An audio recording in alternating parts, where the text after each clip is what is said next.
Hey, night traveler, ready for something a little different tonight? Forget the velvet cushions and gentle candlelight. Tonight, you're slipping on work-worn shoes, lacing them tight, and sneaking quietly below stairs.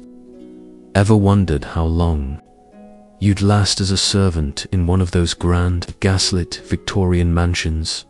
The ones with glittering chandeliers and secrets behind every mahogany door.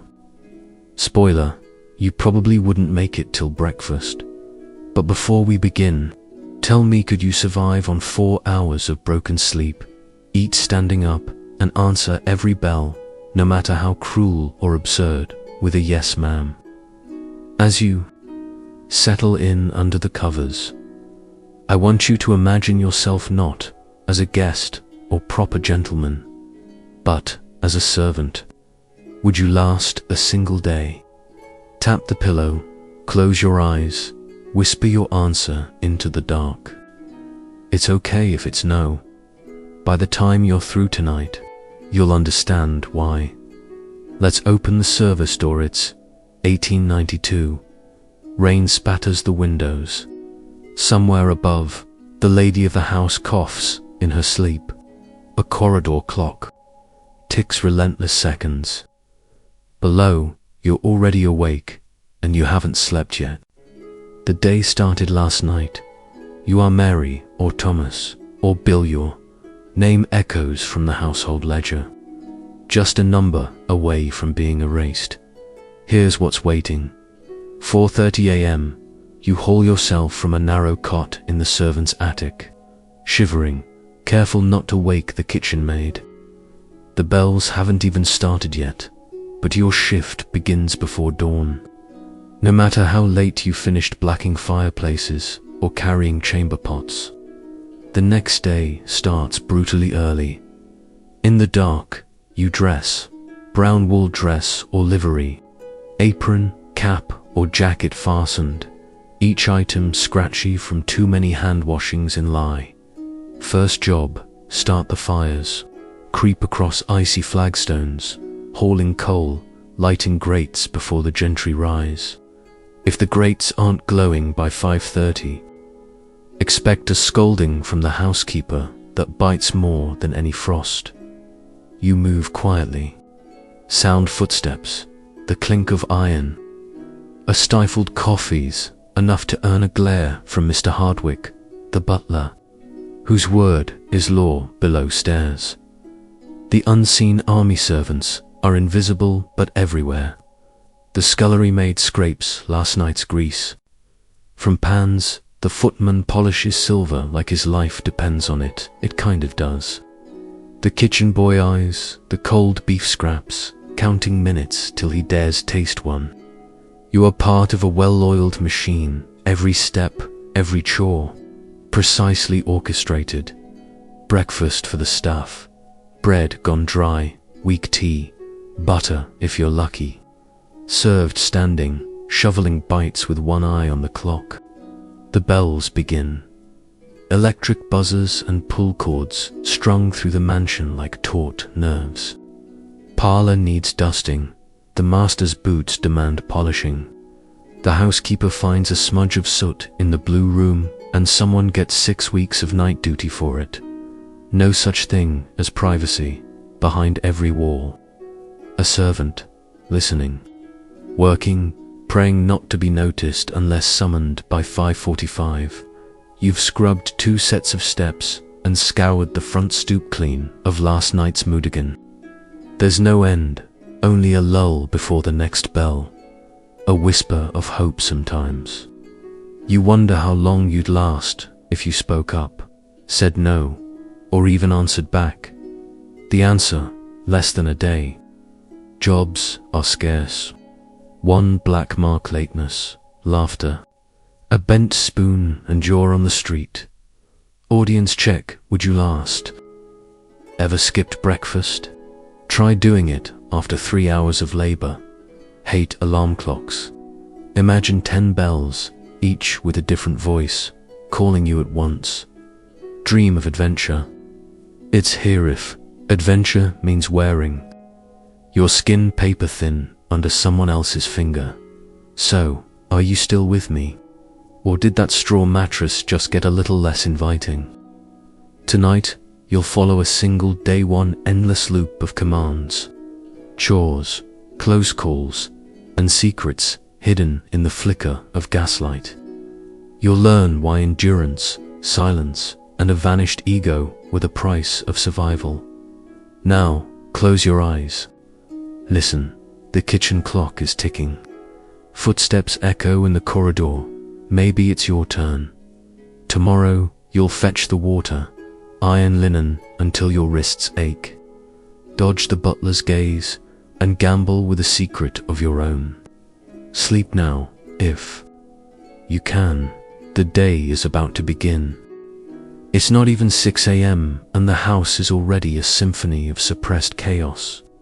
Down in the scullery, the air hangs heavy with the smell of coal dust, damp wool, and the sour tang of yesterday's fat congealing on the plates stacked by the sink.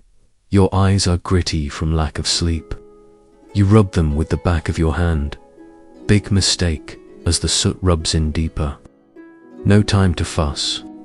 You have exactly 7 minutes to scrub all the candlesticks before the breakfast bell rings upstairs. This is the real heart of the mansion, not the grand staircase or the glittering chandelier, but this tangle of worn work surfaces, battered copper pans, and servants moving in a coordinated blur. Around you, a kitchen maid hauls a pail of water, her apron already soaked from sloshing it down stone stairs. The housekeeper's voice crackles through the passage, sharp as an oar. No slacking, girls' parlour must be spotless by past. Mary, kitchen maid for now, but the roster can change on a whim. The cook, Mrs. Hodge, is barking orders that seem to contradict each other. Her wrinkles etched deeper by years spent breathing in stove smoke and swallowing the insults of her betters. The scullery boy, all elbows and ears, moves as if the floor really is covered in broken glass, flinching at every raised voice. You grab the blacking brush and a stick of beeswax, kneeling by the ornate parlour grate, your fingers numb in the morning chill. It's your job to restore the faintest glimmer to metal that the family might inspect, though their shoes will muddy it again by lunchtime. The ash from the previous night's fire clouds your lungs, but you work in time with the faint ticking of the mantel clock. Every scrape must be silent, every sweep hidden. You think about speaking just to say your hands hurt, just to ask for an extra rag, but the housekeeper's icy gaze snuffs out the impulse. In this mansion, voice is a privilege, not a right. By the time the first bell rings, 6:15 sharp, the intricate clockwork of Victorian service is in full swing. Every servant knows their place in the pecking order, and the rules are carved into muscle memory. The butler, the real ruler below stairs, Mr. Hardwick, with his perfect sideburns and glacial composure, oversees every movement, from the footman's posture to the gleam on the family's silver. His word is final, and his standards are impossibly high. The housekeeper, Mrs. Sayers, commands the female staff, her authority nearly equal to the butler's. She inspects every dress hem for lint and every skirting board for dust. She knows your secrets and will use them if you cross her. The cook wields her rolling pin like a scepter. Offend her, and you might find yourself eating gruel for a week. Footmen, tall, tidy, often chosen more for looks than skill. They serve the family directly, and even junior maids must mind their manners in the servants' hall. Upper and undermaids.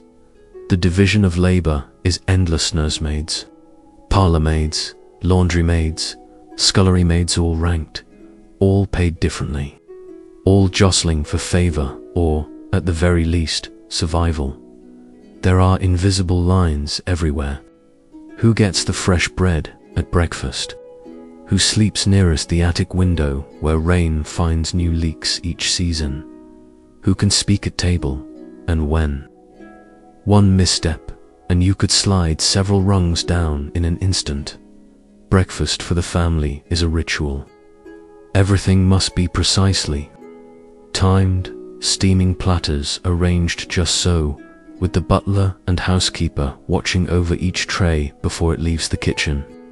The cooked plates, eggs, mushrooms, white pudding, and sausages in perfect symmetry. The kitchen is thick with the hush of barely contained panic.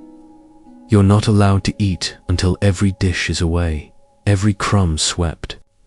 The staff, breakfast yesterday's bread, weak tea, maybe oats if you're lucky, will be rushed, standing beside the sinks, always on call for the next bell or burst of instructions.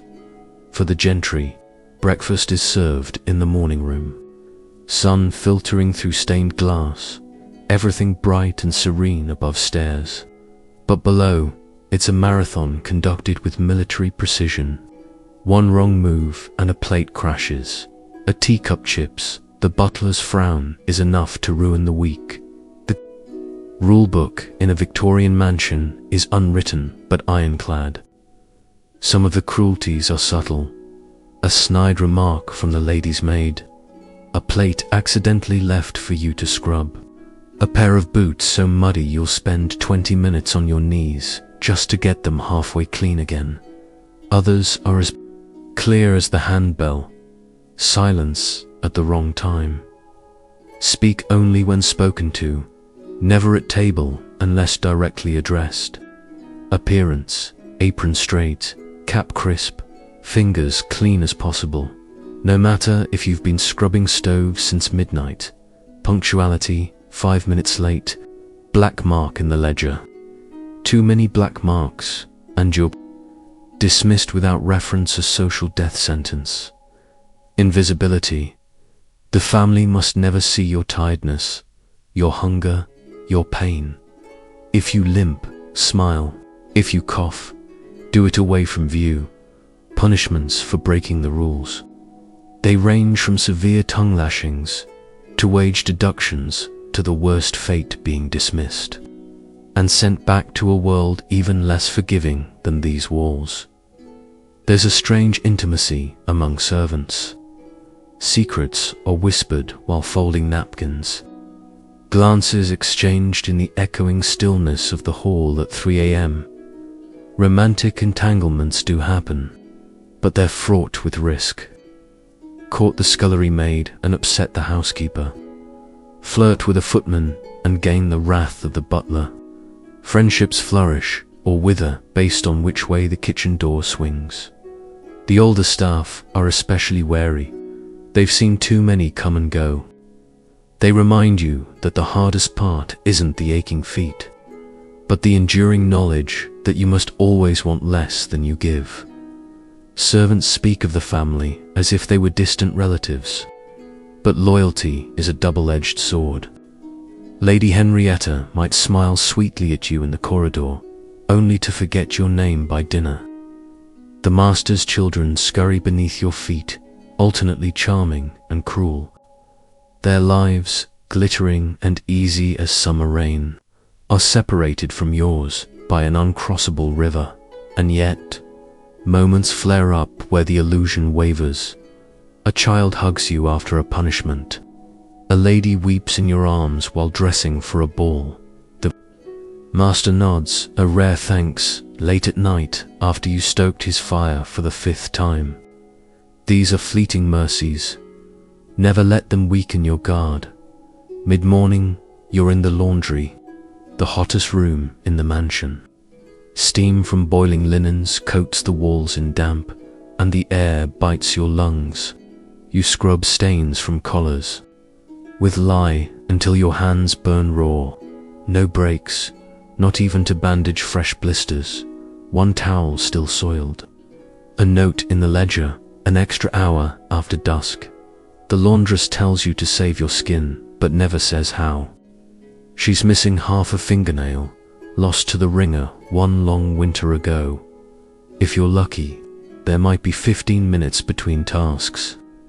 Some maids snatch a mouthful of tea, others close their eyes for a moment and let their heads hang, bone. Tired, but your body never quite relaxes. Sleep, when it comes, is always light, always waiting for the next clang of a bell. Rumors bloom in these moments, someone from the next town sacked for theft, a new butler arriving with a past, a footman caught stealing a glance at the mistress. News passes through the mansion like a secret current. No one dares admit how much it matters. It isn't even noon and you've already cleaned and rekindled for fireplaces, helped haul bathwater for the master, kneaded dough for the kitchen, caught your breath twice, both times interrupted by the scullery door. Creaking bit your tongue at least 3 times your reward. Another bell, another errand, another reminder that the work is never truly done, only replaced by more. You catch a glimpse of your own reflection in the polished silver you're carrying to the breakfast table. Tired, cheeks smudged with ash. You look older than your years. You remember the question from last night, would you last a day? The answer gnaws at the edge of your thoughts as you walk back toward the kitchen. Pulse quickening at the sudden, distant ring of a bell. Your place is everywhere and nowhere seen, but never truly noticed. Tomorrow, there will be new challenges, unexpected guests, a shattering plate, an outbreak of scandal upstairs that ripples down with consequences none of you could predict. For now, all you can do is keep moving, feet silent, eyes down, hands always busy. Because in this house, the day is long, and there's always another command. Fetch, clean, bow, vanish, dot as you climb the back stairs. Heart hammering in rhythm, with the ticking of the mansion's great clock. You wonder how many have managed to keep going without being broken by this relentless rhythm. Stay tuned, the story has only just begun. The relentless bell shivers through the corridor just as you finish hard-boiling your first calluses of the day. It's not even midday, yet you've been working for hours that feel like whole lifetimes stacked shoulder to shoulder. Now the real marathon begins, the gentry are rising, which means the entire house transforms from dim, muffled dark to a living stage set for performance and scrutiny. You are no longer scrubbing grates in solitude. Everything from here is coordination, speed and invisibility. Once the master and mistress awaken, the game changes. Not for them, their routines are all soft cushions, slippers and gentle calls for tea, but for you. And every other servant below stares. This is peak hour. You join a careful, quiet procession upstairs. Every footfall is mapped out. Stair you can step on, where the boards squeak, where dust gathers despite your best efforts. In the blue drawing room, curtains must be drawn back precisely so, never a finger's width off balance. Flowers in the vases are replaced with fresh ones, cut at dawn by the gardener and begrudgingly arranged by the undermaid. It's not art, it's choreography. If petals drop or vases wobble, the housekeeper logs it. If the mistress notices, it's a mark against your standing. You watch, silent and deferential, as the butler inspects the breakfast table one last time.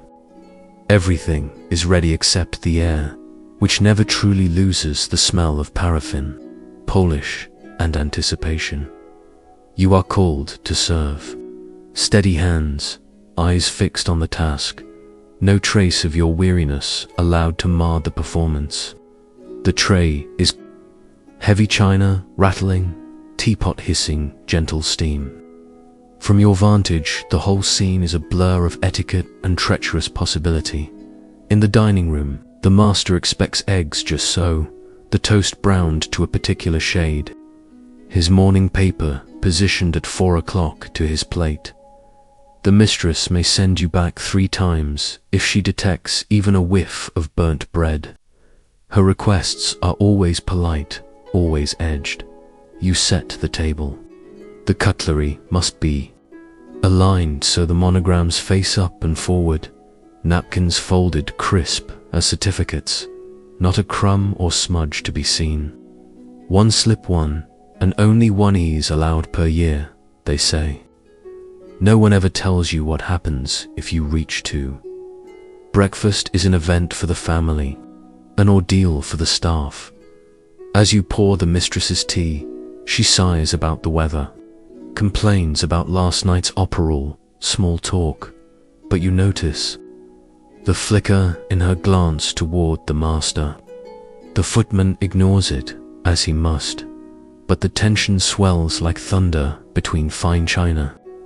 You learn quickly that servants become silent witnesses to everything: love affairs, financial woes, eruptions and reconciliations that occur in whispers and sideways glances. Some days you're invisible. On bad days, you're their scapegoat. Today is neither just watchfulness.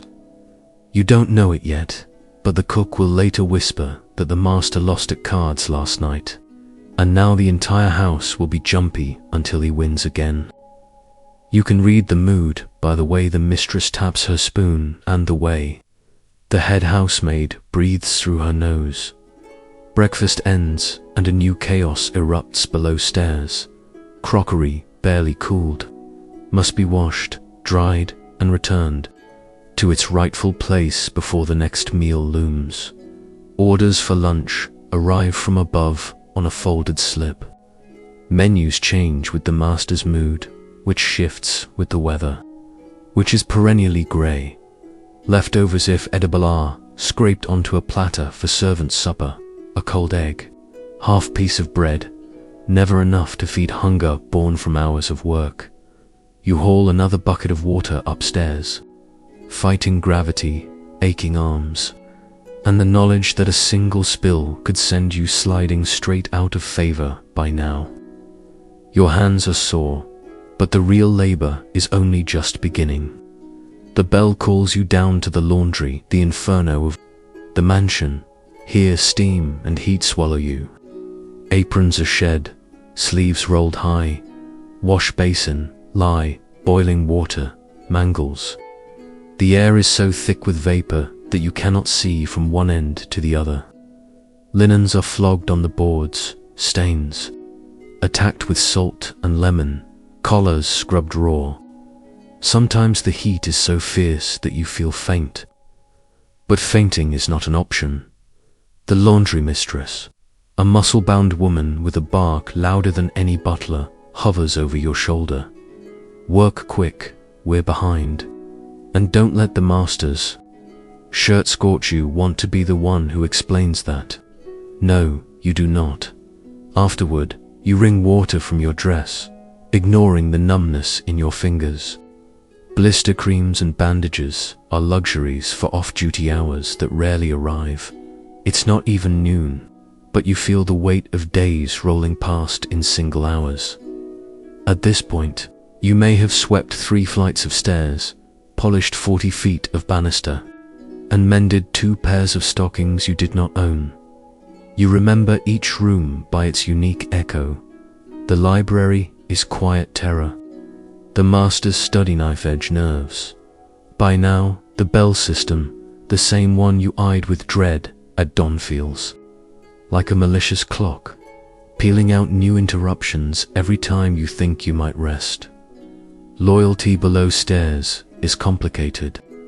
For every whispered kindness, there are tiny feuds and shifting alliances. The scullery maid, cautious and earnest, becomes your friend or your rival depending on whose shoes are left unblacked today. The housekeeper dispenses warnings. You're lucky to have this place, with the same voice she uses to issue punishments. Rank breeds resentment. The butler rules. The cook bickers, the footman preen, and every underling waits for a chance to move up. Avoid sliding down. You try to stay out of trouble. It's a careful balance, because contrary to what novels claim, missteps here are rarely the result of sweeping romance. More often, it's a word out of place, a task left unfinished, or a snide aside overheard in the wrong corridor. Everyone is watching all the time. Just when you think you might break, the housekeeper assigns you to errands, sometimes a relief, sometimes a new gauntlet. You are sent to the grocer or post office, weaving through city streets in uniform. The outside world never lets you forget your place. Shopkeepers nod gruffly. Scam artists target the help. Passersby either ignore you or glance down their noses as if you tracked soot on the clouds. A trip outside is a show of independence brief, strictly monitored, and always timed to the second. Rumor shoots like electricity when a carriage is heard in the drive.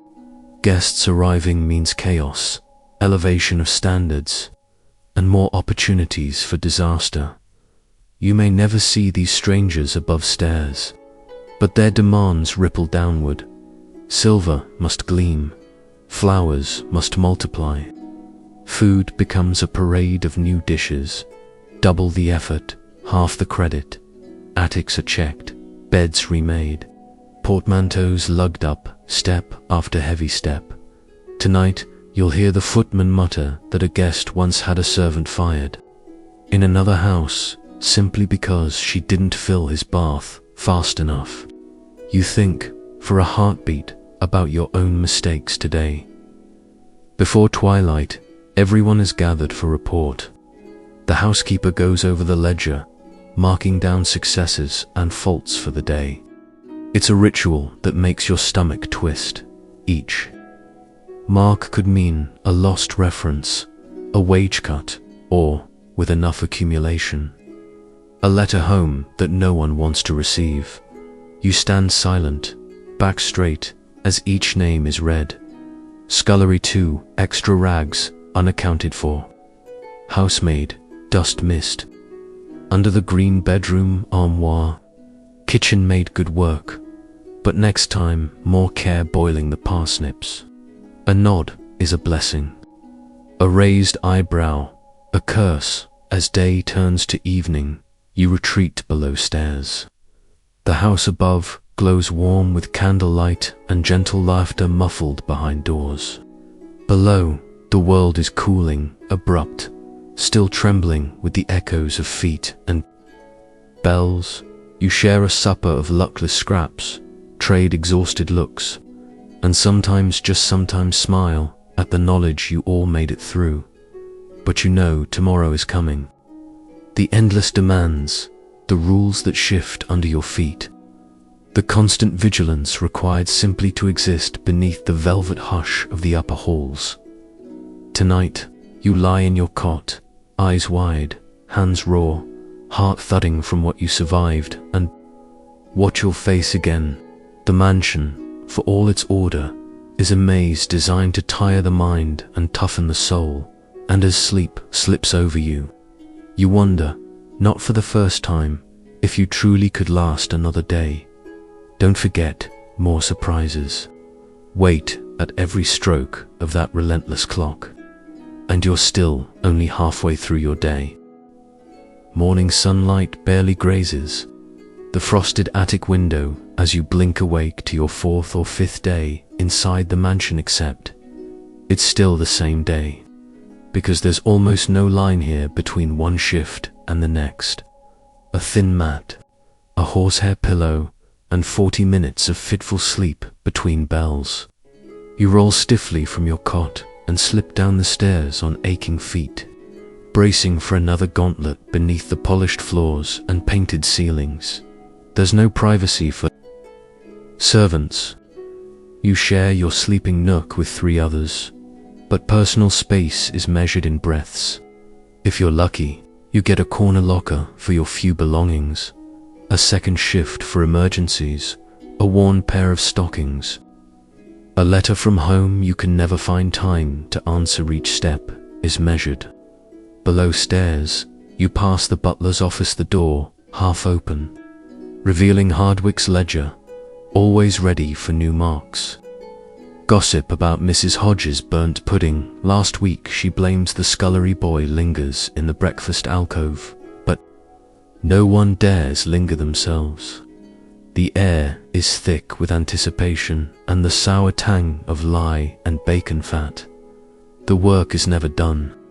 Today, your first task is airing out the drapery's heavy velvet that gathers dust and secrets in equal measure. The difference between clean and glistening is the linchpin of your employment. Gentry rarely inspect, but if they do, beware. Every thread out of place is another drop in the bucket of reasons to replace you. Today's challenge. The front parlor drapes are too muddy for standard cleaning. The under-butler whispers, "Scrub with raw salt and cold vinegar just." Don't let the housekeeper see the trick. Somehow, the cloth comes away only a little lighter, and your arms ache as if you've carried buckets of stones. You return tools quickly to the closet, careful to arrange them exactly as dictated by Mrs. Sayerscores. Below stairs are settled with borrowed rags and misplaced brushes. The master is receiving an old friend for a late breakfast, so you're roped in to help the kitchen staff, already frantic. The menus change at his whim. Eggs must be soft-boiled by request. Toast cut without crusts. The coffee French style, strong, black, bitter. The pace is merciless. You run to the pantry for more preserves. Stifle a sneeze near the flour bin. The butler has a horror of dust, and fetch fresh milk from the yard.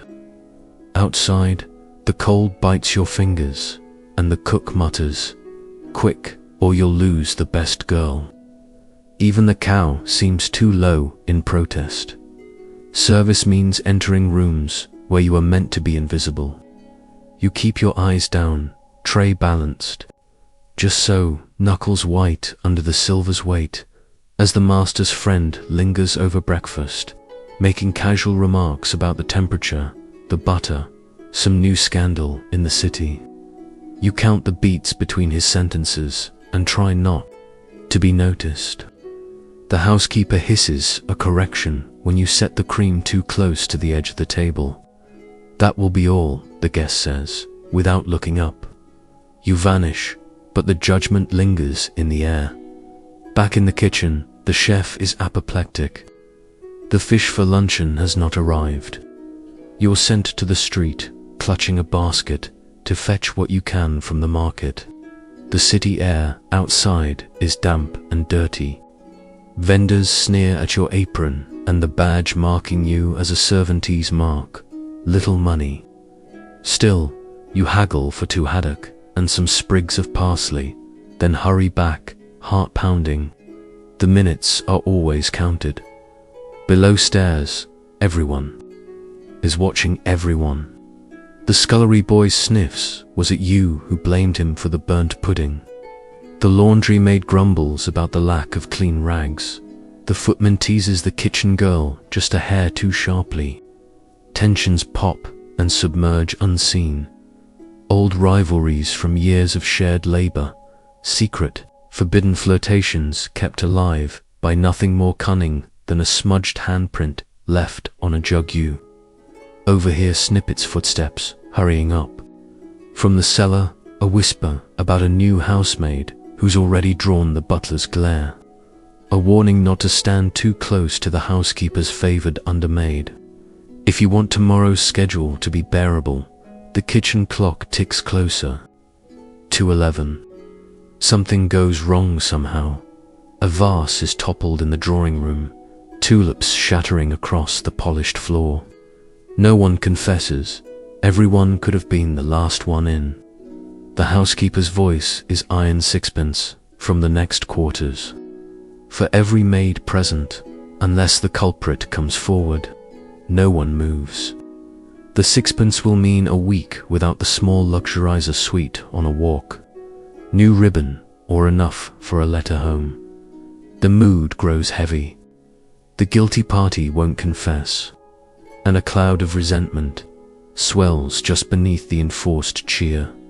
Much of your value as a servant lies in holding composure under scrutiny.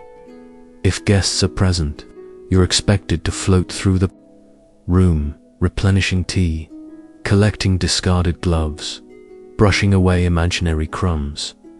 If the master returns unexpectedly, you must appear instantly, ever dashing or out of breath.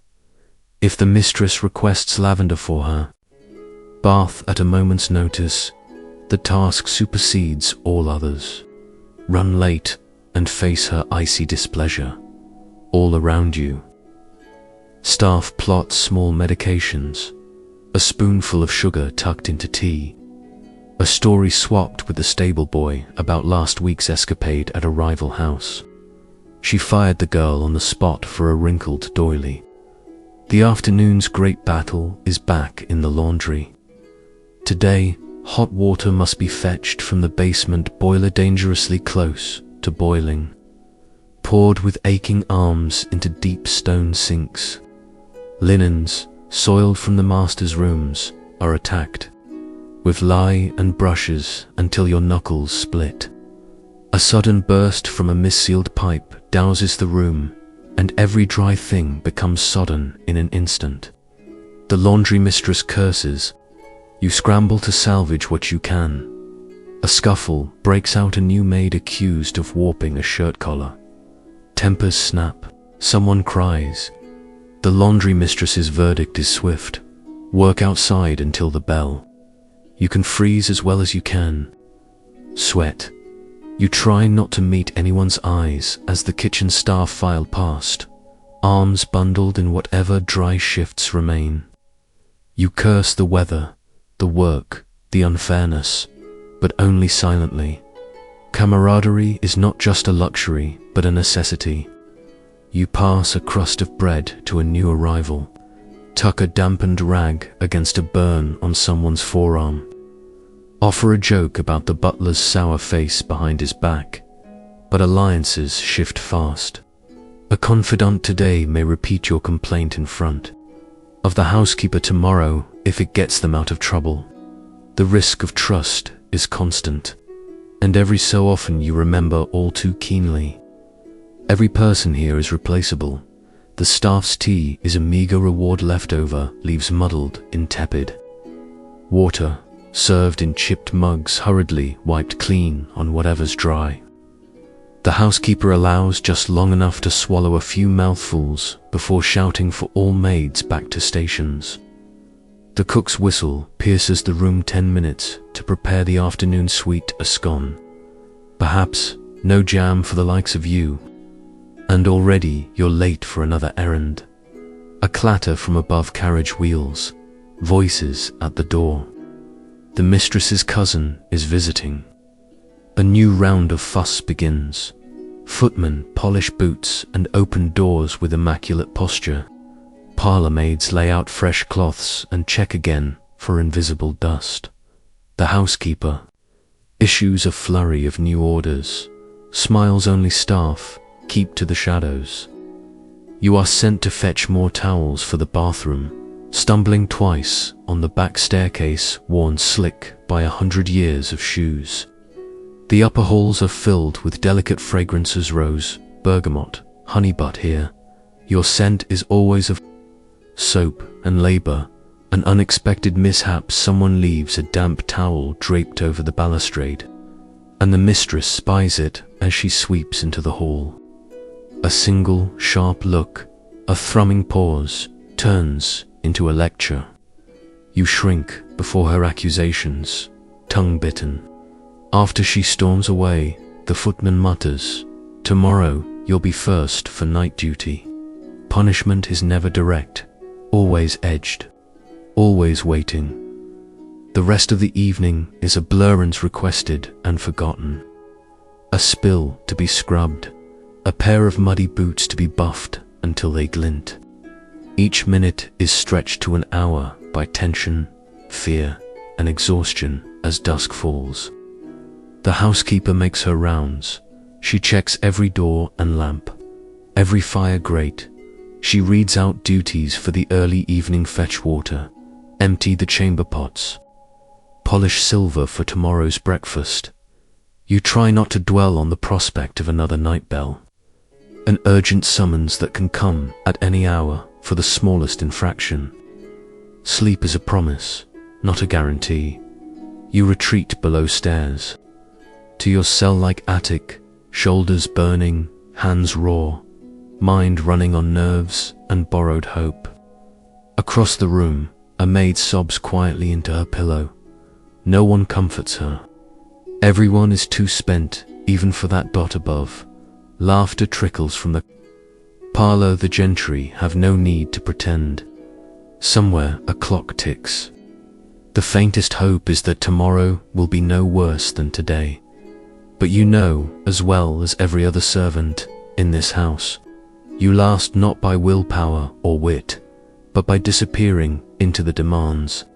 Day after day, eyes finally closing, you wonder just for a moment what it would be like to simply walk out the door, shoes muddied but soul intact.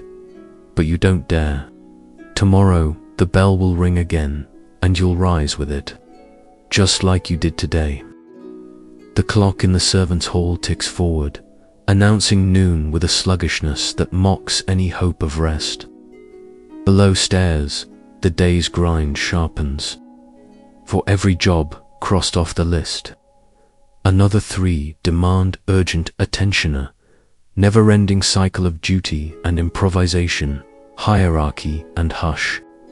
And you, sore-backed and sword-stung, get swept along on the tide. Down in the kitchen, a territory both sacred and fearsome. Cook reigns with a wooden spoon and a bark that shames the scullery boy into moving faster. You shuffle from storeroom to cold pantry, arms laden with vegetables, fingers numb. Lady Henrietta's luncheon must be perfection, a parade of delicacies.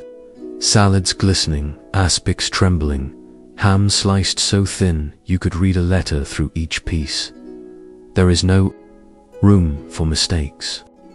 The housekeeper swoops in, inspecting plates before they leave the kitchen, eyes hawkish for crumbs or grease. The butler double-checks the wines, adjusting the angle of a fork, the chill on the sherry. A single chip on a dish or a limp leaf in the salad can mean disaster for the kitchen maid who assembled it. Above, the family dines in calm, the dining room aglow with afternoon light and murmured conversation. Below, tempers run tight and the air is thick with the clatter of cutlery and the ever-present threat of a dropped platter. You retreat from the kitchen's heat, only to be summoned for the daily scourge, cleaning the hearths and stair risers. It's a job that promises no reward, but offers every kind of ache. Armed with bucket, rag, and a special concoction of soda and elbow grease, you kneel on cold stone, knuckles swollen from scrubbing. Stairs are polished on hands and knees, so the master can glide down without noticing anything but his own reflection.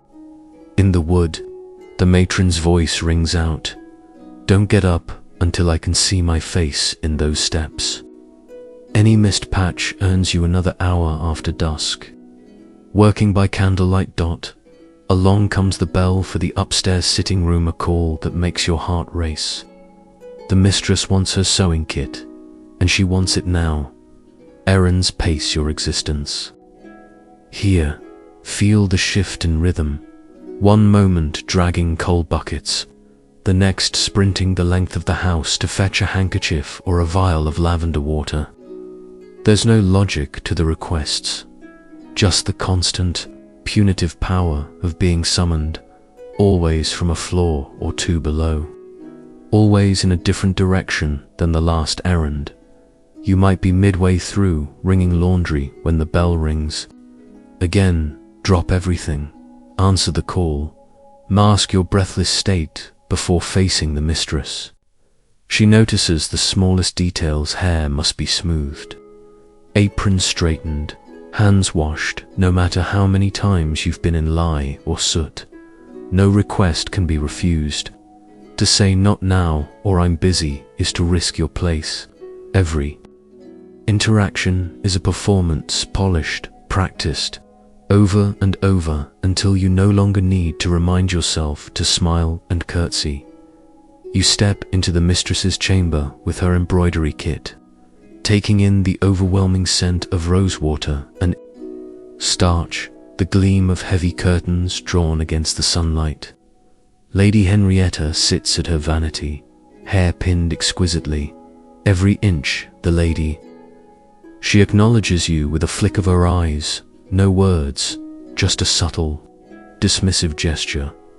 While you replace her kit, she murmurs something to a friend. Laughter follows, but you must pretend not to notice, head lowered, movements practiced.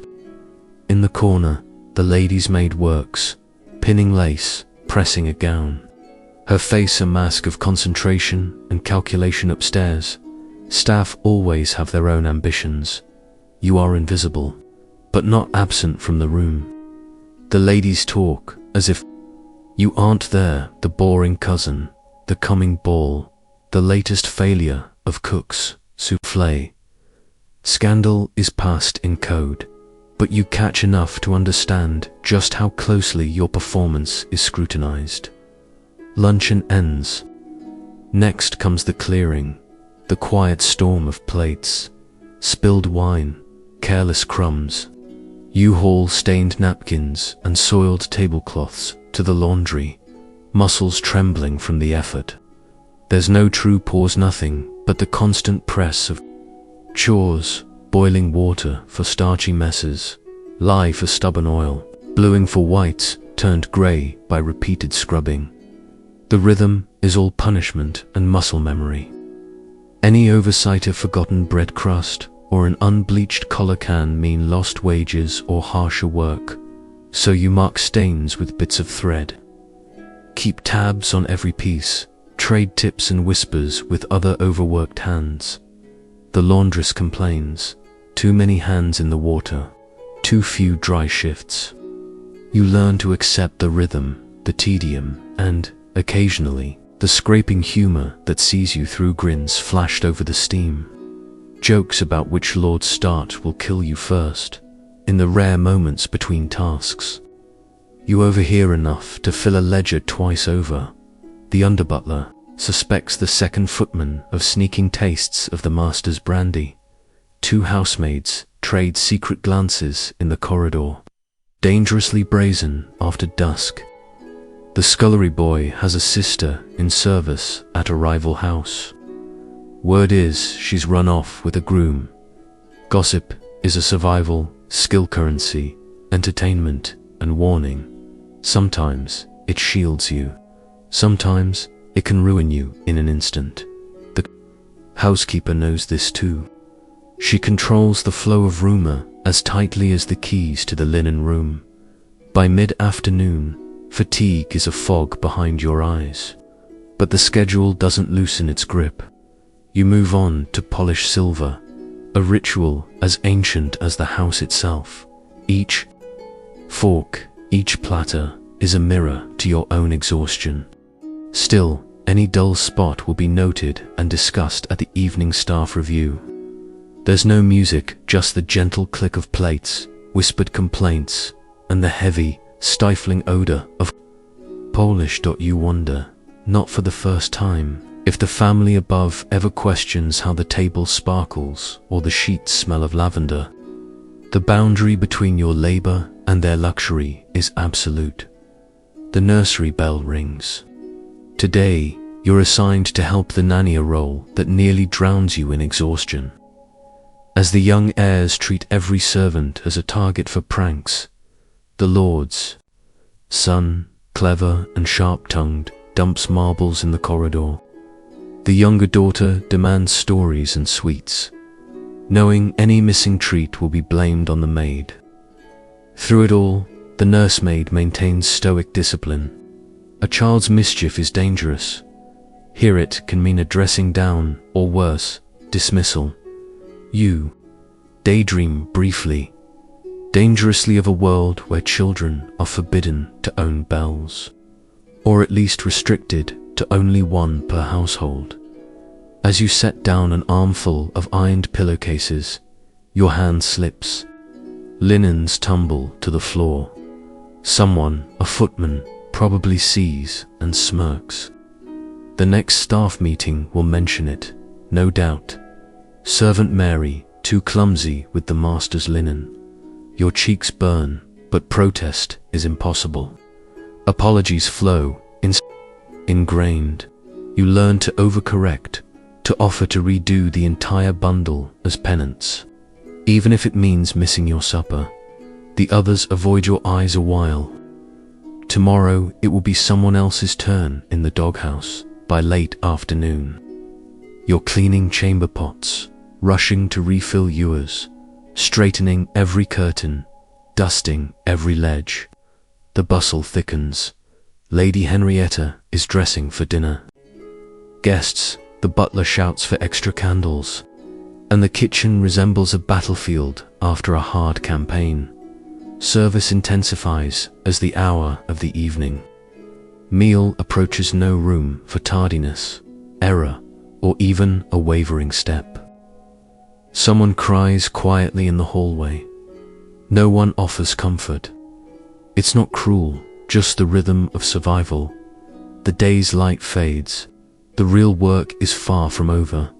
The tolling of a bell signals the transition from afternoon to evening, but for you and everyone below stairs, it's merely a baton change in an unbroken relay of labor. You line up for evening review, heart held tight, watching every face for signs of favor or warning. The outclear never truly comes. There's only a momentary hush before the next summons, when you finally sink onto your mattress-bare boards. Thin blanket. The mutter of wind through the attic. Eves, you count yourself lucky for having survived without a dismissal or black mark. The house may sleep, but you do not. Not really. Your ears are tuned to the next bell, the next job, the next day tomorrow waits. And every nerve in your body knows it. Sleep if you can. You'll need what little strength the night allows, because in a Victorian mansion, the truth endures. A servant's day never really ends it, only folds itself into the next. The evening sun slants low, streaking the whitewashed walls of the scullery gold, a beauty wasted on eyes too busy for beauty. You're standing at the sink, up to your elbows in greasy water, the sharp sting of lye biting at the skin that's already split and raw from a dozen previous soaks. The house is humming above you, distant twangs of laughter. The clamp of boots in the front hall. The kind of gentle chaos that means dinner is coming. You steal a breath, a moment, and then the bells begin. Not just one, but two, three, clanging with demands from separate wings of the house. The butler's voice rises from the passage. Mary, now. Thomas, the wine. And the kitchen erupts into orchestrated pandemonium. Dinner in a Victorian mansion is theatre of the highest order. Nothing is left to chance. Above stairs, the gentry dress for their grand performance. Silks, jewels, starched collars, while below, servants prepare a ballet of their own. You are swept into the current. The cook barks that the pudding must not curdle. Eyes wild over 7 pots. Scullery maids scramble, drying cutlery with stolen seconds and fraying rags. Footmen in tailcoats polish glasses until they shine like ice. Then hustle upstairs, trays held delicately, backs stiff, steps timed to avoid. The creak in the landing that betrays even the best. Timing is everything. Courses must appear as if conjured by magic, not too hot, never tepid, never a crumb out of place. In the servants' hall, dinner is little more than a cold slab of yesterday's leftovers on stale bread. Maybe a carrot snatched from the bin. eaten in darting gulps while you tie your apron tighter in anticipation of the next summons. Above, the dining room glows. The family sits beneath a chandelier, flickering with light, forks poised, conversation measured. The butler carves roast beef with solemn dignity, footmen serve with perfectly rehearsed flourishes. If anyone drops a spoon, the offender is shamed by a glance or a word at the next review. Not even a housefly is allowed to disturb the illusion. Only servants notice everything: the crack in the roast, the glass that still smells faintly of vinegar, the half-heard insult that will ricochet below stairs as new gossip come morning. There's never a shortage of things to go wrong. The kitchen maid, eyes heavy with exhaustion, spills gravy down the back stairs. Her face loses color, knowing she mop until midnight to scrub away the stain and the mark on her reputation. The young footman, still awkward in his new livery, bumps a tray against the wall, a chipped plate, a wind's heel scrub silver, for an hour after service ends. Tonight, the younger master teases the parlour maid after her curtsy, calling her clumsy. She doesn't answer. No answer is safe, but when her hands shake and the deserts wobble, the butler snaps, "Steady now, girl," quietly enough not to be heard by the family, but loud enough to burn. Invisible fault lines run throughout the house, a kitchen clock that's always 5 minutes fast, a housekeeper whose patience is measured in teaspoons, servants who shield each other from error or, at times, don't. Once the bell signals the family's departure from the table, the real work begins again. You must clear table linen and polish up the silver until every fork and knife gleams anew. No matter how long you spent on them before, sweep up the last crumbs from the carpet, carefully blotting wine drops before they stain permanent secrets into the house. Hold dish after dish down narrow stairs, careful not to let heavy stacks rattle, lest you draw more eyes, more suspicion. In the scullery, the air thickens with steam and voices. Dishes pile higher china, etched with family crests, platters sticky with jelly, plates with onions mashed in. You scrub, and the pots don't get lighter, only heavier with each layer of meal. The footman, bold after a glass of pilfered sherry, cracks a joke that almost draws a smile from the kitchen maid. She's caught by the housekeeper's glare. She bites her lip, keeps her head down. Every gesture, every laugh is weighed for insubordination. Eventually, the staff supper arrives. It isn't supper at all, more a pause: cold cuts, leftover stew, the heel of yesterday's bread. You wolf it down in 4 minutes, seated on hard benches, barely able to blink before someone's bell chimes again. The world above carries on. Oblivious, the family lingers over wine, debating the proprieties of London and Paris, the virtues of reform or empire. A son woos his fiancée in the morning room. A daughter stews over her embroidery, plotting how to avoid a dance with someone unsuitable. Below stairs, you envy their choices while calculating whether your shoes will last one more week. Dark, narrow, hand-me-down hopes stitched together with the tough thread of necessity. The sun is gone, but your tasks are not. You stoke the drawing room fire, tiptoeing so the logs don't clatter. Clean candelabras, tallow is chipped off with calloused fingers, replaced with fresh candles whose light you'll never bask in. Collect slippers and hot water bottles. Deliver them to the appropriate rooms, never making eye contact in the laundry. Sheets and napkins are boiled and stirred, your hands moving through scalding water by memory. A faded patch on the mistress's nightdress will be blamed on you unless you mend it quickly. The eldest maid shows you how to mend invisible seams, her fingers quick, precise, never trembling even when the house shakes beneath. Guests laughs overhead. Meanwhile, the housekeeper makes her rounds, ledger in hand. She records everything. Mary swift with the fireplace, but inattentive to the silver. Thomas steady, under pressure, but clumsy with the wine.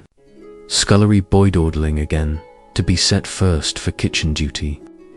No matter how you try, your name is inked between judgments.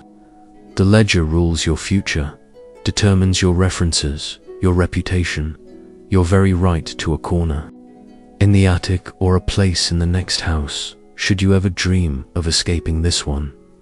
For a moment you glimpse what passes for peace. The parlour maid hums softly as she irons the mistress's gown, dreaming of a day off that never comes. The cook leans back after the last pudding is done, knuckles aching, remembering recipes from home before the city chewed them into routine.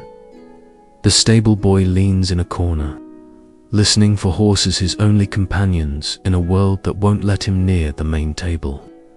Not until he earns new boots.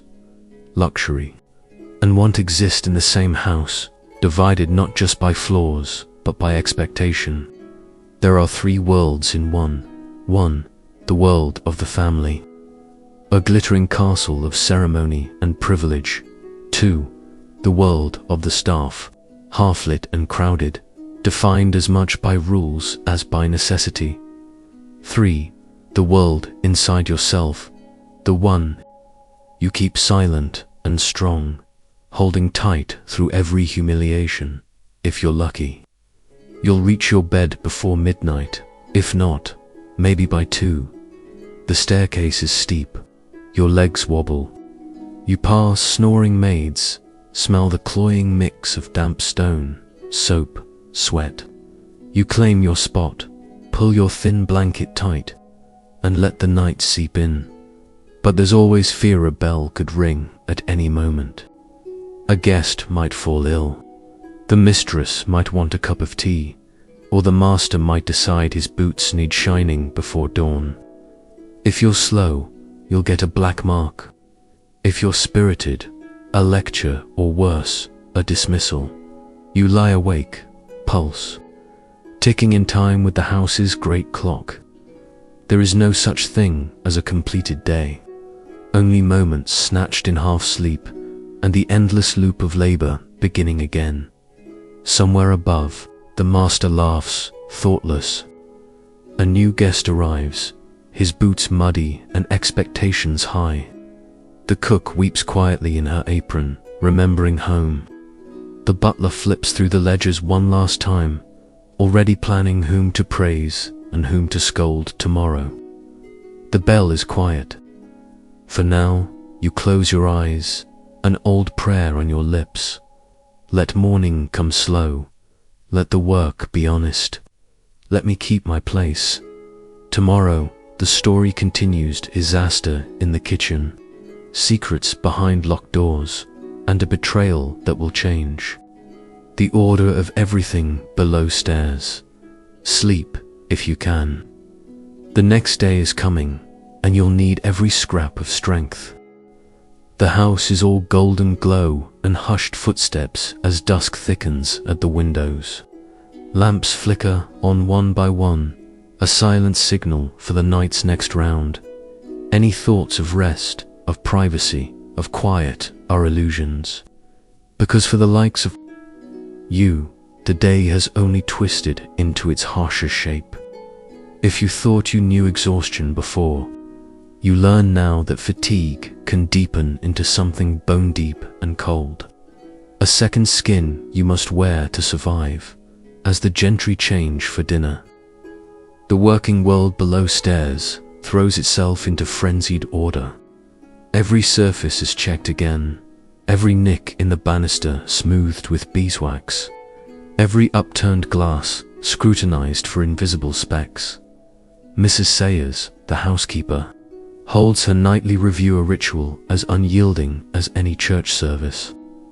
Tablecloths creased, who set this out? Mary, the blue room fire is dying. Replenish before the master notices. Thomas, the dog's left mud on the side steps again. Clean it before supper. You stop remembering when you last sat down for more than a minute. Muscles twitch, hands ache, mind blurs. A maid slips on the kitchen tiles and bites her hand to keep from crying tears are wasted here. And worse, they draw attention. Dinner.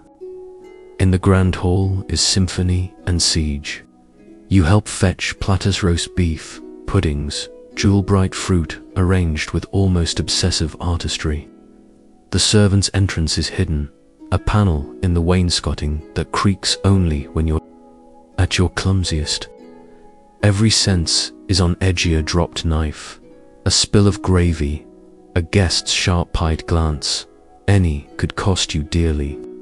The butler's whisper is ice, steady hands, perfect posture.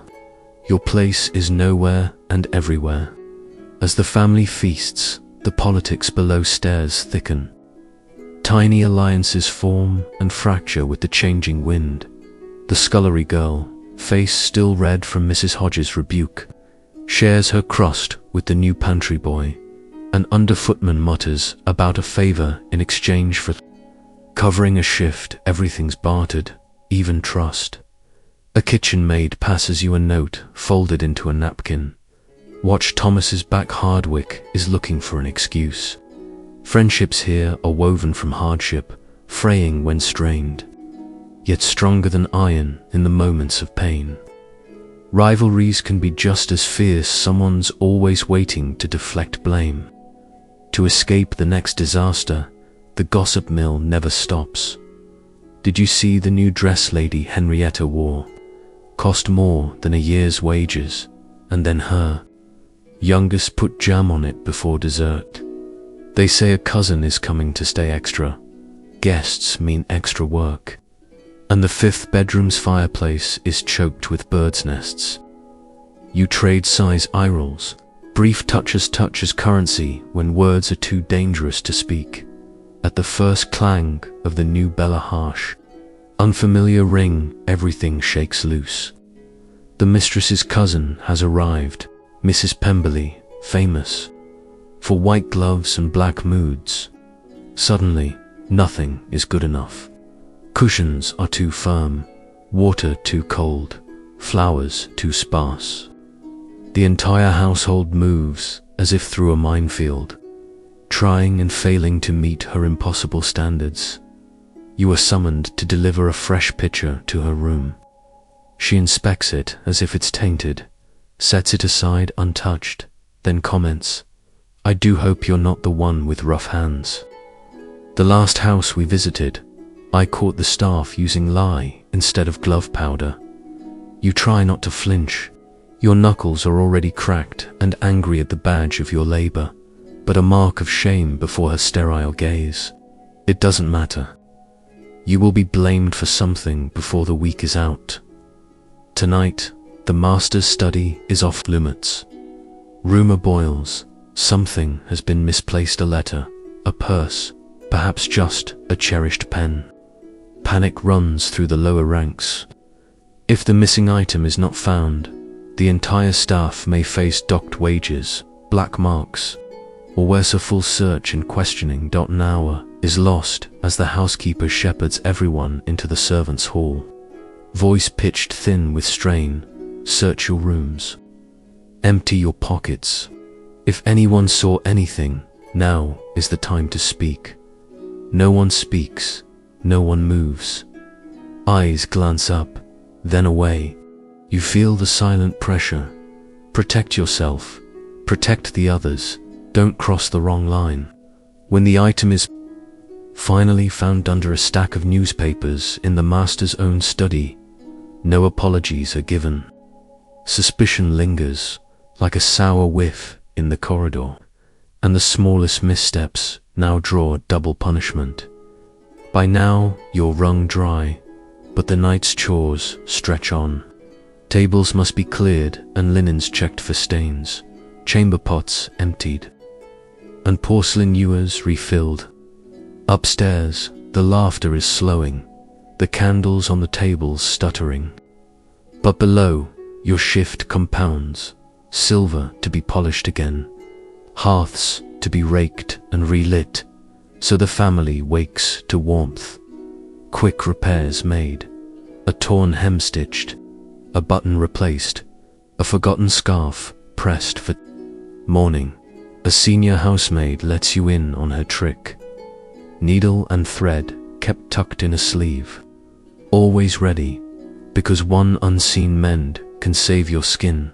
Just don't let the butler know you took the initiative. Every servant has hacks, small margins of self-preservation in a world that offers none. Fatigue brings mistakes. Half-heard orders, a mislaid spoon, a forgotten candelabra can cost dearly. The older servants cough. London's air has eaten their lungs, and the kitchen fires have turned their hair brittle. You notice blood on your knuckle, a blister torn open and bleeding on the edge of a teacup. There's no time to bandage it. A drop of blood is wiped away with a rag and a prayer it won't be noticed. You step outside for 2 minutes just for air. The night is sharp, the yard black, the distant city lit in smoky orange. A breath, maybe two, and the scullery boy appears, in search of a lost hat. You return together, a brief, companionable silence, both knowing you're gambling precious seconds. The evening is crowned by inspection. Mrs. Sayers and Mr. Hardwick make their last rounds, eyes missing nothing, sheets wrinkled. Last fire not quite out, who left the pantry jar open? You stand in a line, faces down, shoulders slouched. Any infraction noted now goes into the book, darkening your already crowded tally. The chief punishment is always more work, a colder meal, or less sleep. Sometimes it's humiliation, scolded before all, shushed with a glare meant to stick through morning's first bell. Upstairs, the house sleeps. Below, you collapse onto your straw mattress, fully clothed. The attic window rattles as wind picks up. Hushed whispers ride the dark. Don't let them see your tears. My left hand's gone numbed on. Tell Sayers or she'll say I'm malingering. Think the cousin will stay past Sunday. Sleep is lighter than ever, every sense standing on alert. Any bell could call you back from exhaustion, a sick guest, an upset child. A master's request at 3 a.m. for stomach powder or a draught of water. You close your eyes, but your mind keeps counting. Stairs climbed, fires lit, spoons polished, wounds hidden, harsh words endured. Yet even now, rebellion stirs in the smallest cracks. Someone passes a square of sugar beneath your pillow. Someone else trades shifts so a younger maid can snatch another hour of rest. You swap a tattered almanac for a new comb, pass down shoes with intact soles, repair fingerless gloves. Beneath the iron discipline, something alive remains, a quiet solidarity, invisible but sturdy. You drift into uneasy sleep, the mansion's clock tolling somewhere below. You are not free, not bold, not powerful, but you survived another debris. Slights, aches, and secrets all carried forward, knitted into resilience. Tomorrow you will rise before sun or sense, and the mansion will begin again, another performance, another trial, another dance between obedience and the slivers of humanity. You refuse to lose. The next turn of the story will bring deeper scandal that rocks the house, the threat of dismissal, a reckoning with loyalty and love below stairs, and a taste of what life holds when the rules can't protect you. Sleep now, if you can. The longest part of the night is still ahead, just as the hardest truths wait for morning. Related, what does medieval monastic secrecy reveal about human desire and repression. How did the Church's stance on lust influence medieval peoples daily? Lives why did monks and nuns often fail to fully suppress their sexual urges? How might these hidden passions have shaped medieval cultural or artistic expressions? What lessons can I draw from the monks' struggles with temptation for modern self-control? The night in the servants' quarters is rarely quiet, but tonight fatigue seeps so deep, your limbs feel like lead. You've just dropped onto your cot, barely more than a plank with a dusty blanket, when the bell tears through sleep again. It's after midnight. Your mind reels. Did you miss a call? Is the house on fire? No, only a new disaster. A guest is suddenly ill, and none of the gentry will risk missing their dressing gowns. The situation falls to you, groggy with exhaustion. You splash your face with cold water, straighten your hair, pin on your cap, and scamper up the narrow servants' stairs. The upper hall is dim, candlelit, echoing with frantic whispers. Mrs. Sayers, the housekeeper, greets you with a quick, hard look, her control absolute despite sleep deprivation. No dawdling, you're invisible, remember. You find the guest, retching into a porcelain bowl, his wife wringing her hands. The master snaps for soda water and towels, and you run, fetch, return, all but unseen. Later, the guest thanks you not with words, but a coin pressed into the housekeeper's palm. You won't see a penny, but at least there are no crosswords. Crisis averted this time. Your heart pounds, but you've learned. Speed is only part of service. The rest is silence and composure. Down in the kitchen, the cook is pacing. She couldn't sleep, too anxious about the morning's visit from the mistress's brother, a shareholder with rigid tastes. Everything must be perfect. In the dark, you see other servants stirring, scullery maids scraping pans by.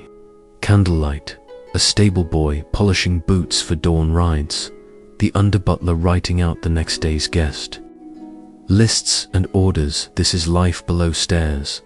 Rest comes only in snatches, interrupted by crises or the bell's relentless song.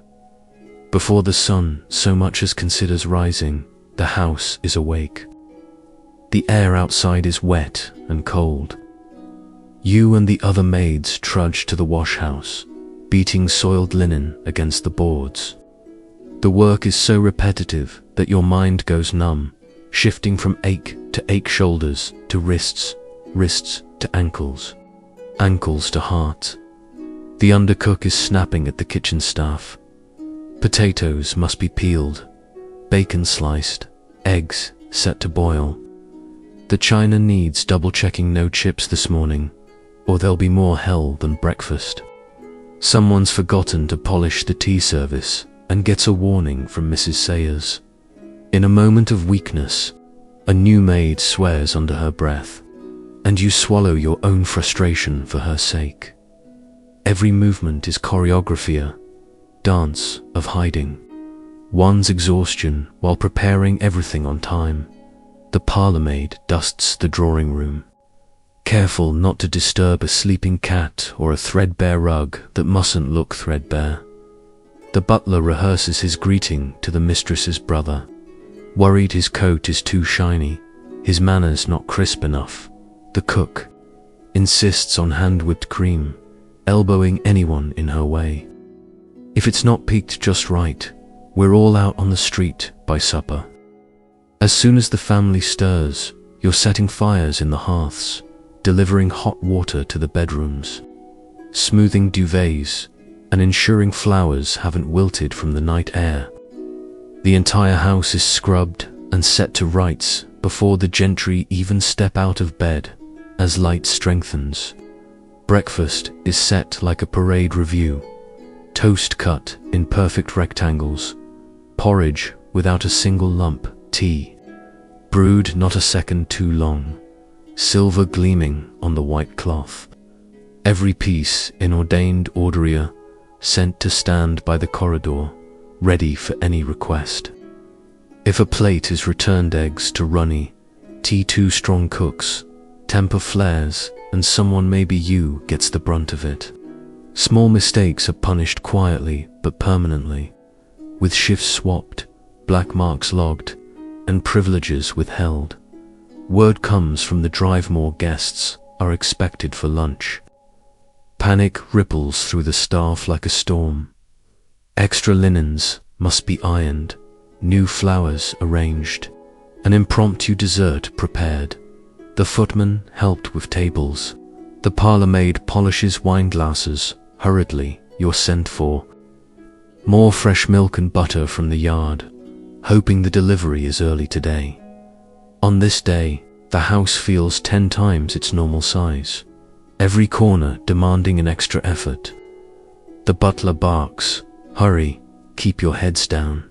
The mistress wants everything to shine. The kitchen erupts, trays rattle, pots clang. The air grows thick with sweat and shouts and steam. Cook has you tasting soup for seasoning. Your mouth burns, but you hold back complaint. Disaster stalks every hour.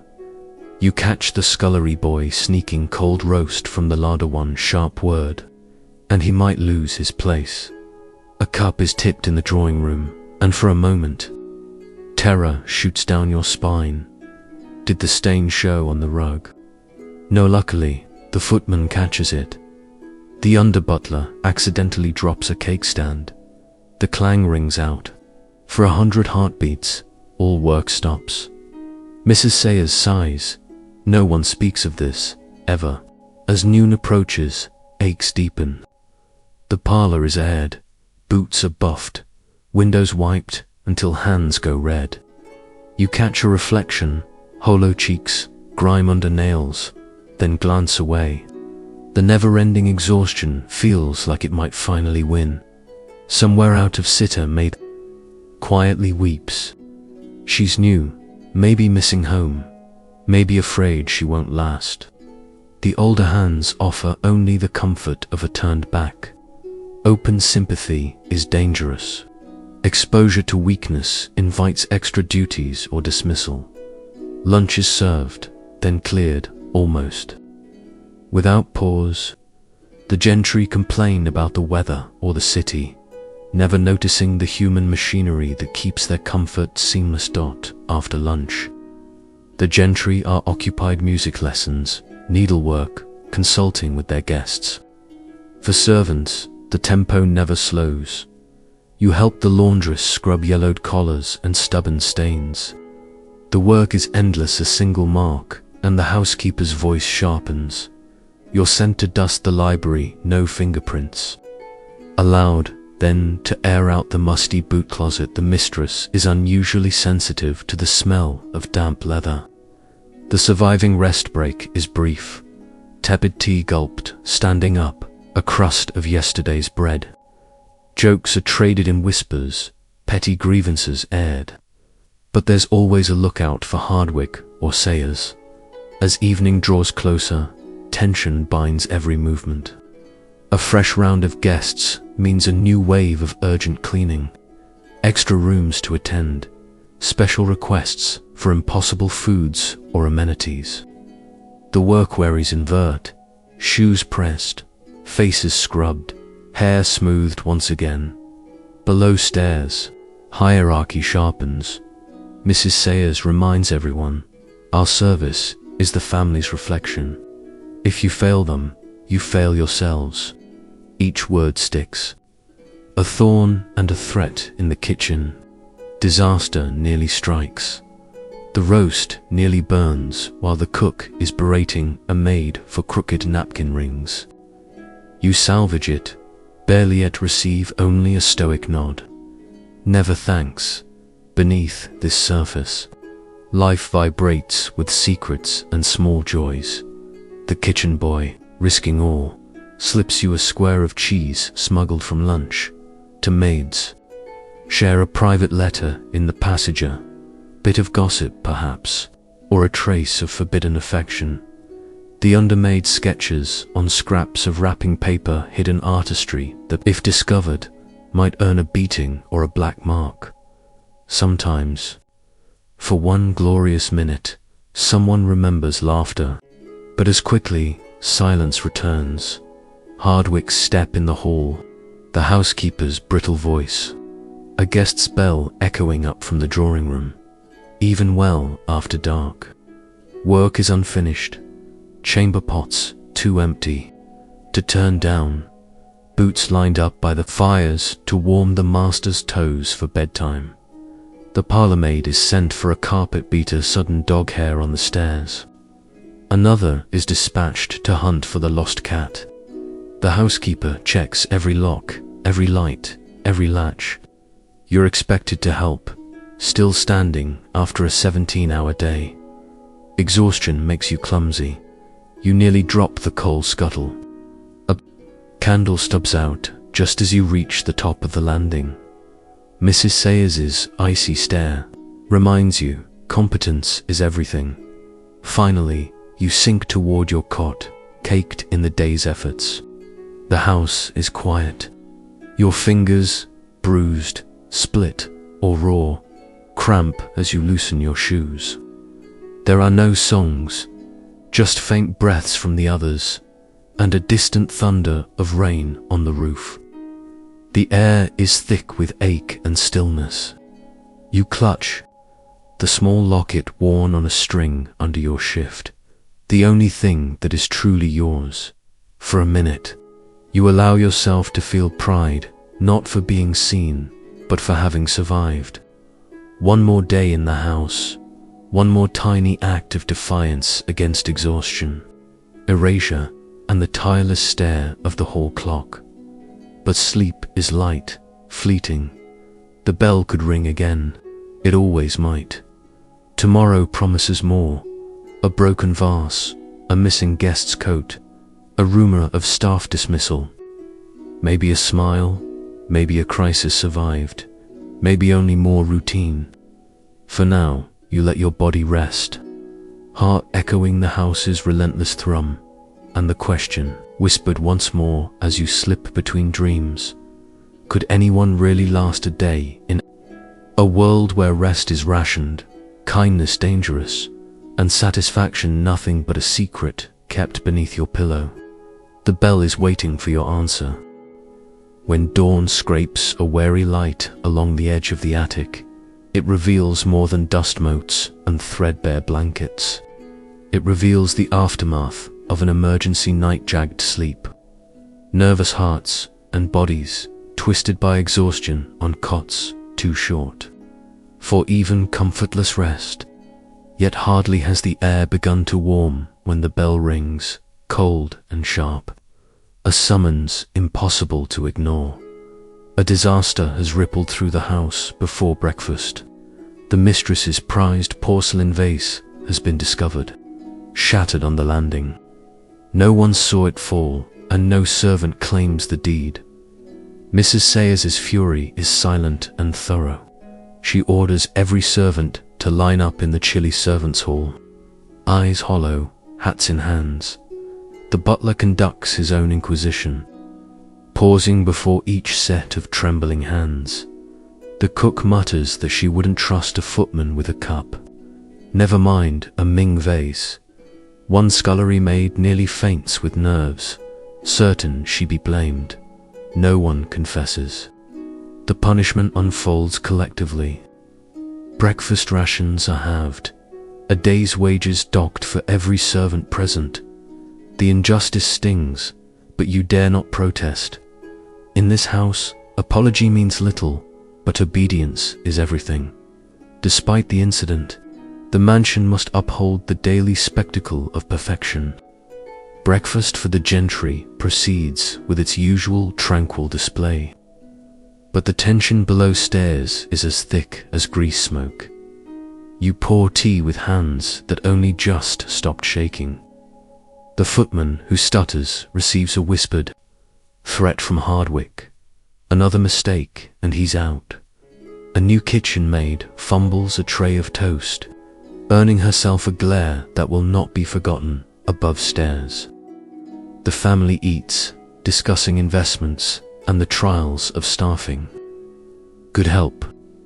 Below, every movement is weighed and measured a performance on the edge of panic. After the meal comes review. Mrs. Sayers stands at the head of the servants' table. Ledger open, 2 chipped cups, 1 missing spoon, 3 late. Comers for breakfast service. Explain yourselves. She singles out someone nearly every time. Today, it's the undermaid for dust on the parlor skirting. Tomorrow, it could be you for smiling at the wrong moment. A black mark in the ledger looms like a death sentence. Not only wages lost, but reference endangered. A bad word that could see you ruined in every other house for miles. All day, the punishment continues. Tasks stack atop one another, more than usual, designed to wring out confession through sweat. Rugs in every room must be beaten and relayed. Silver is cleaned. Twice, with the housekeeper's eyes examining each reflection. The kitchen boy is made to scrub the scullery floors on his hands and knees, until the knuckles bleed. Private conversation is banned. Every word carries the risk of suspicion. Every servant is haunted by uncertainty. Who broke the vase? Why won't they confess? Tension breeds resentment, and you feel the household's fragile alliances fray beneath the strain. Mid-afternoon. A carriage arrives, unannounced relatives from the country, 3 children, a nurse, a shivering lapdog. The rhythm of the house jolts into overdrive. The maids rush to air unseen rooms, lay out extra linens, and light fires that barely take hold against the cold. The cook must invent cakes and sandwiches from dwindling stores. You are dispatched to fetch more candles, more towels, and a bottle of port reserved for special guests. Each demand is urgent, no consideration given to bodies worn thin. The relative's nurse makes snide comments about the state of the beds. A muddy bootprint on a hallway carpet draws silent, seething ire. You mop, polish, remake, erase traces of chaos as rapidly as they appear. Under the boothil of strict discipline, small acts of rebellion become vital. The scullery boy brings the kitchen maid a slice of honeyed oatcake when cook isn't looking. A parlour maid returns a pilfered comb to the undermaid's things, quietly mitigating a quarrel that could have spun into disaster. You leave a bit of thread and a penny on the new girl's cotter, welcome and a warning, both wordless. Sometimes you catch someone else's eye in a knowing way. No rule is ever openly broken, but every kindness passes in secret currency. A crumb, a word, a look. The whisper of who broke the vase begins to churn into rumor. Maybe it was the footman mooning after the lady's maid. Maybe it was the butler's misstep after too much sherry. Or the kitchen cat leaping from the landing, though the cat receives only affection. Never suspicion, closing parenthesis. Rumor is the pressure valve of the underworld below stairs. It soothes, inflames, dresses old wounds in new colors. Everyone knows that being the subject of an ill-timed rumor can mean disaster just as surely as real evidence ever could. This game of blame becomes as much a survival skill as needlework and polish. Dinner comes, extravagant as ever for the family. But for servants, it's a cold, rushed bowl of broth and hard crusts. No one is hungry. Every stomach twists with anxiety. Before bed, the housekeeper delivers her final pronouncement. Unless the culprit comes clean by morning, the punishments will intensify. No one sleeps well. Some pray for the truth to be revealed. Others calculate what they can sell if dismissed. All count the hours and wonder if the injustice will ever end. Night falls, thick and still. The house sighs and creaks, filled with the ghosts of arguments and silent pleas. You lie awake, replaying every moment of the day, every misstep, every overheard murmur. Somewhere, a servant quietly weeps into her hands, hoping tomorrow will be kinder. A footman scribbles a furtive letter to his brother, describing the constant threat of dismissal and ruin. No one says it, but everyone knows it. The real task is not polishing, serving, cleaning, or even obeying. It's endurance. Endurance in the face of blame, punishment, and the arbitrary cruelties that trickle from the master suite and multiply below stairs. Some hearts buckle, most simply harden, surviving day after day by tucking hope into silence. The eldest maid leaves a small posy of violets beneath the kitchen window for her sick friend. The new girl, previously frozen with fear, sets her joof survival is the goal. She will learn from the old hands. You, as you drift toward what passes for sleep, remember your mother telling you, make yourself small, and you might last. No one knows what tomorrow brings. The vase remains broken, the culprit a mystery, the punishment unresolved. Yet the smallest acts of kindness, tenacity, and secret affecting continue threads of comfort running beneath the rules like invisible embroidery. The midnight bell tolls. You pull your blanket tighter, listening for steps on the stairs or the sharp bark of orders from below. Even if this day were your last, even if dismissal waits with the sunrise, you know you have done the only thing a servant ever can: endure in spite of them all. One more day, or maybe, just maybe, the start of something less cruel. The night waits, silent and watchful, counting the cost of every breath you take.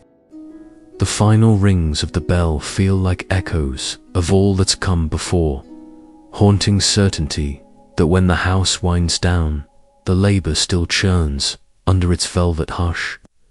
Tonight, you crawl from your cot with knees stiff as broomsticks, body aching in parts you didn't know could hurt. Outside, a storm rattles at attic windows like a restless spirit. But down below, another storm, this one of scandal and reckoning, rolls through the house, catching every servant in its inescapable path. The eldest daughter's emerald necklace is missing. Accusation blooms before breakfast. The lady suspects a maid. The master blames the new footman. The housekeeper suspects everyone. Your summoned every servant isn't to the grand corridor, where the gentry rarely condescend to visit, faces pale beneath a patchwork of candlelight, while Mrs. Sayers paces with the ledger, calling names with icy precision. Did you see the jewel box last? Who dusted the dressing table yesterday? Speak now, or be held as silent accomplices. The pressure is unbearable. Some servants squirm, others fix their eyes on the marbled floor. One girl, hardly more than a child, shakes so badly she nearly drops a plate. Hardwick, the butler, watches with a face made of iron only. His hands betray him, gripping his black book with telltale force. When keys, pockets, even trunks are searched, the necklace is finally found, slipped into a boiler room grate, likely by a nervous junior maid, but no one confesses. The family agrees to forgive, as long as punishment is seen to be done. The culprit, still anonymous, is stripped of her next week's wages, and every servant's supper is cut in half to remind you all to watch over each other. You wonder what real justice tastes like. It's nothing like the bile burning. The back of your throat. They need an example. 2 are let go. One had been caught weeping at her post-lack of composure. The other accused of insolence for daring to ask for an evening off. Their trunks are packed before dusk. No reference is given. To be dismissed without reference is to be exiled from decent houses forever. Fate worse than poverty for many who have nowhere else to go. You choke on relief that it wasn't you, and the guilt is as sharp as hunger. The staff is reminded, no room for slackers, dreamers, or anyone who protests. Loyalty isn't just doing your job, it's doing it gladly, invisibly, while saving others from the fallout. The sense of family that the house sometimes mimicked is shattered by fear. As the storm builds outside, chores multiply inside. Damaged windows leak, puddles form on upper landings. Halls shiver with drafts the size of small children. You're ordered to drag heavy towels along the corridor. Kitchen girls scramble to save the pantry from flooding. The male servants haul buckets to the attic, where rainwater pools in hidden hollows. Fatigue ties you to others in an unspoken chain passing towels.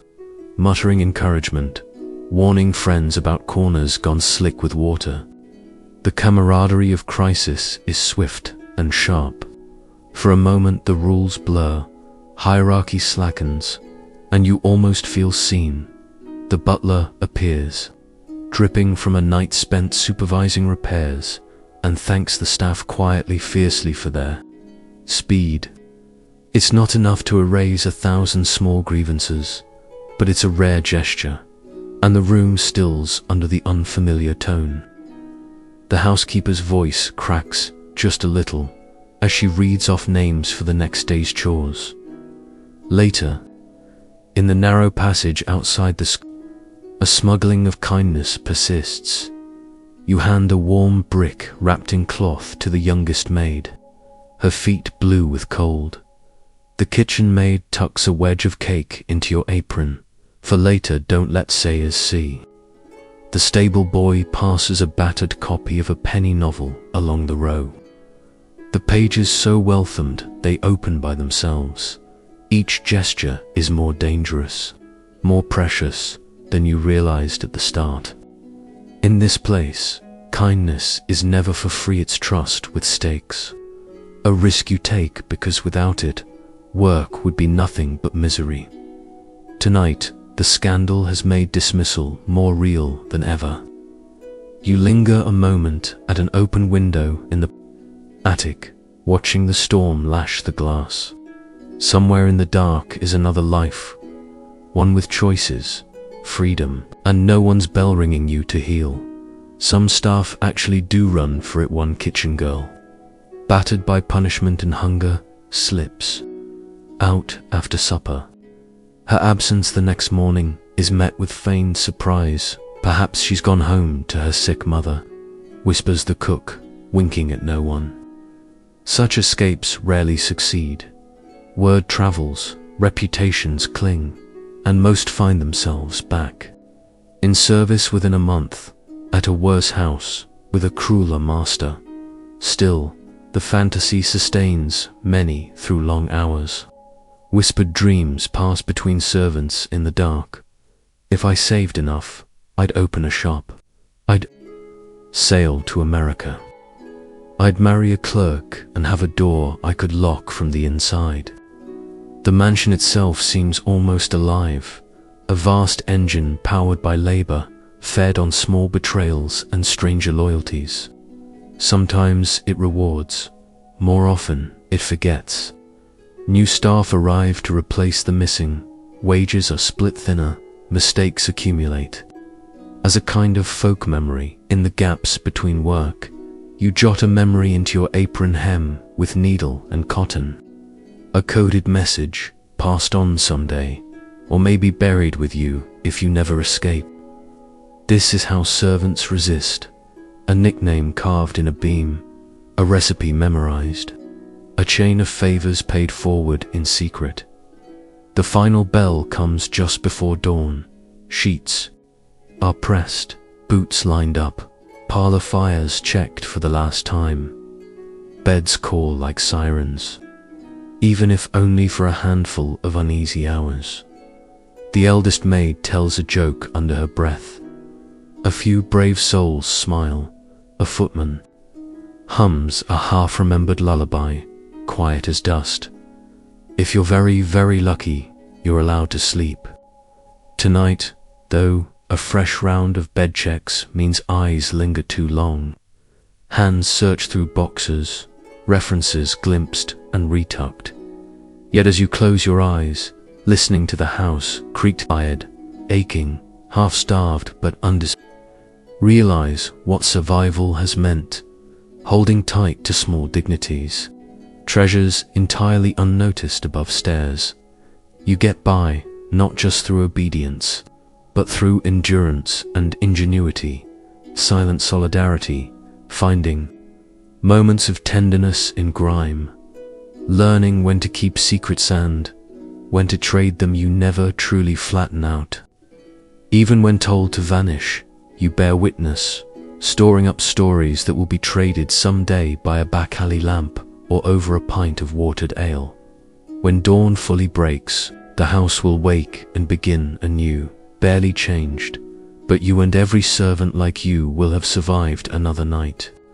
And that, you realize, is its own kind of victory in the great rooms above. The family rises in ignorance and grace, untouched by the struggles below. Another necklace glitters, another day's meal served, another story begun, none of them aware that survival here is anything but natural, but the truth lingers below stairs. Every servant is both ghost and backbone, vanishing and unbreakable. Every day survived is never just endured, but claimed. So rest now, if you can. The house may forget you, but tonight at least, your story is written where it truly matters, in the marrow. The memory and the stubborn, quiet pride of every servant who made it through, whether seen or not. The bell will ring again. You know what to do, and now you know, just a little, why you truly wouldn't last a day in this world unless you could turn hardship into hope and silence into the fiercest act of all, endurance.